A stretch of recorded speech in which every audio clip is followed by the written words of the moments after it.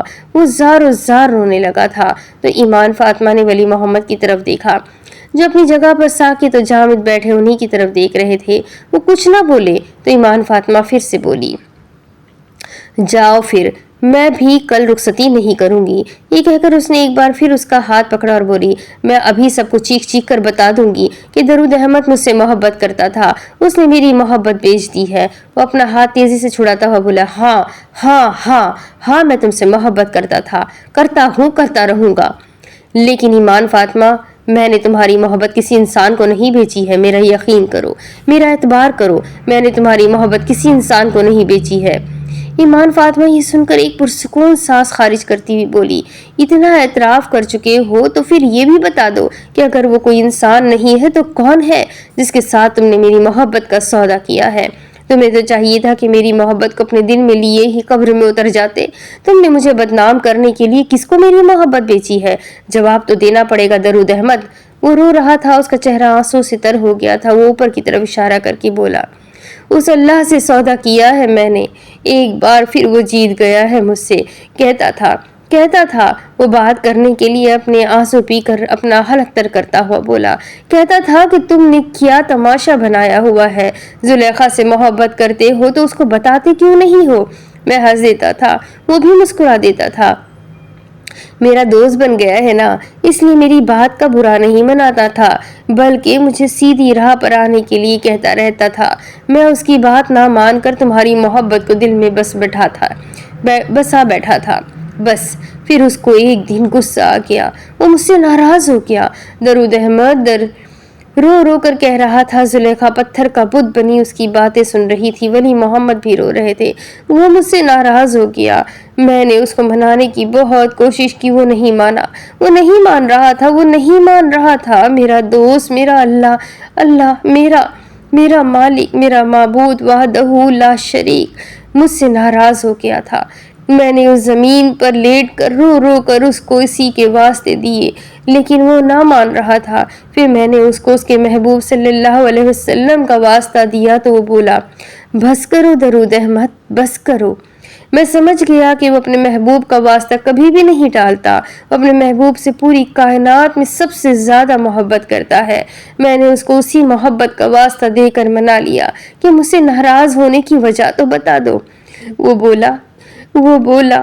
بولا درود احمد کی ہمت جواب دے گئی تھی۔ وہ زار و زار رونے لگا تھا۔ ایمان فاطمہ کو اس بات کی کوئی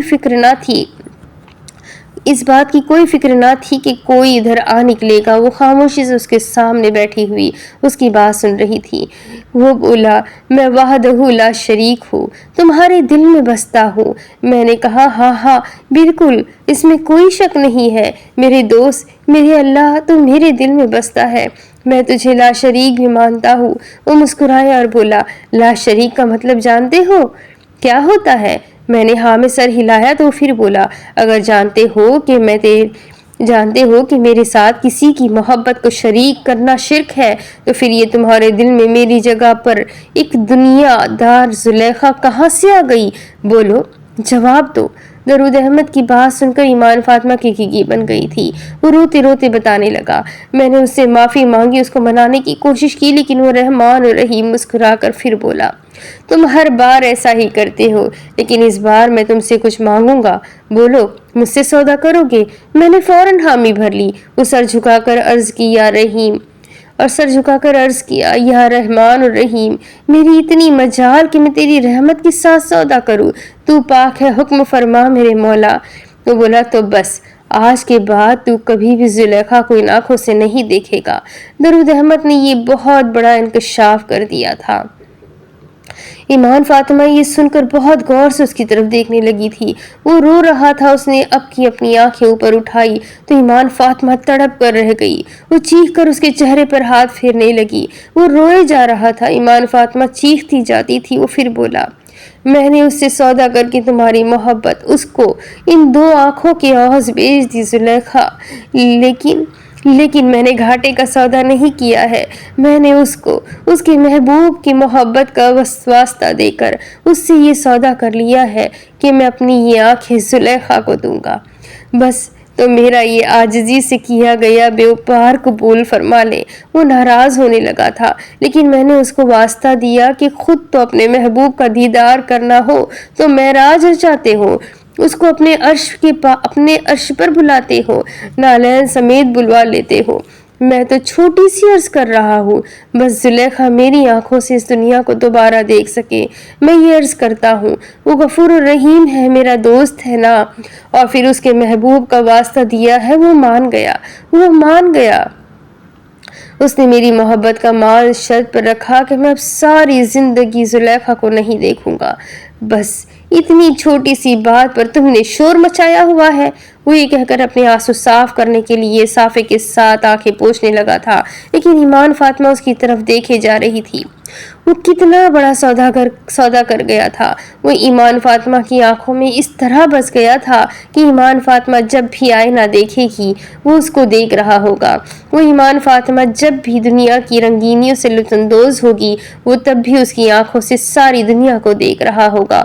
وہ کتنا بڑا سوداگر تھا، یا کتنا بڑا محبت کرنے والا تاجر تھا جس نے گھاٹے کا سودا نہیں کیا تھا۔ ایمان فاطمہ یہ سمجھ ہی نہ سکی تھی، لیکن اس کو یہ سمجھ ضرور آ گئی تھی کہ جس پر محبت مہربان ہو جائے اس پر اللہ بھی مہربان ہو جاتا ہے، لیکن پھر وہ اپنے سوا کسی اور کو کسی کے دل میں بسنے نہیں دیتا ہے، کیونکہ وہ لا شریک ہے اور شرک چاہے محبت کا ہی کیوں نہ ہو وہ برداشت نہیں کرتا۔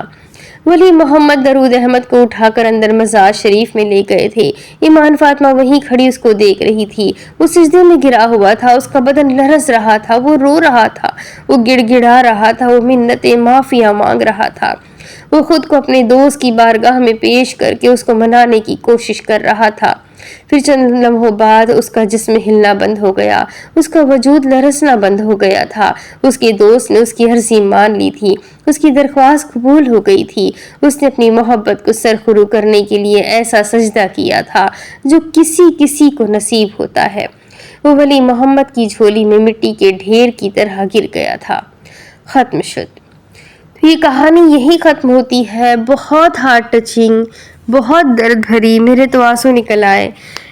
آئی ہوپ کہ آپ سب کو بھی یہ کہانی اتنی ہی زیادہ پسند آئی ہوگی جتنی مجھے پسند آئی ہے، اور سچ میں یہ کہانی ہمیں کسی اور ہی دنیا کا سفر کراتی ہے۔ بہت ہی پیاری، بہت ہی انوکھی کہانی جو اب تک میرے چینل پر میں نے اس سے پہلے نہیں پڑھی۔ اتنی کہانیاں میں نے پڑھی ہے، کئیوں کے تو مجھے نام بھی یاد نہیں رہتے، لیکن کچھ کہانیاں ایسی ہوتی ہیں جو دماغ میں بس جاتی ہے، جو کبھی نہیں بھولی جاتی۔ یہ بھی انہی میں سے ایک ہے۔ تو آئی ہوپ آپ سب کو یہ کہانی پسند آئی ہے، تو ویڈیو کو ضرور لائک کریں، چینل کو سبسکرائب کریں، بیل آئیکن کو ضرور دبا دیں۔ ملتے ہیں ایک اور نئی کہانی کے ساتھ، تب تک کے لیے اپنا خوب سارا خیال رکھیں، مجھے بھی دعاؤں میں یاد رکھیں۔ اللہ حافظ۔